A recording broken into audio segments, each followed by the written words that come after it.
RGMC 1 naka-red alert status na sa posibleng epekto ng bagyong Isang. Sa detalye mga idol, kasama natin Idol Matthew Pacheco. 104.7 IFM Report!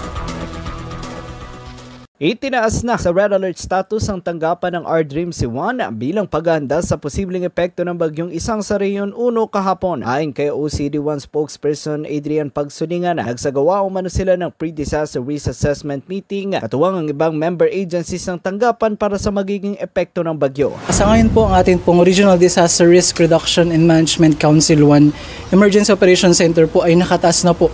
Ang red alert status po simula po kaninang alas 11 po ng umaga po. Ito po ay based po kasi kanina and kahapon po ay may kinandak po tayong mga meetings po. Kahapon po ay nagkandak tayo ng pre-disaster risk assessment scenario building. And then kanina po yung weather updating meeting po natin na kung saan po dito natin tinukoy po yung magiging track, yung mga updates po ni bagyong Isang. And then po yung possible nga po na magiging epekto po ng atin pong si bagyong Isang po, sir.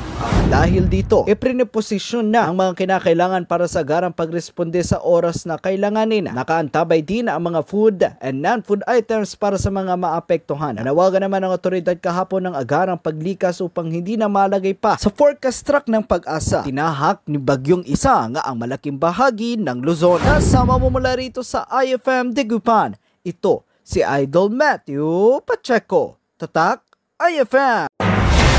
IFM News. IFM News. IFM News.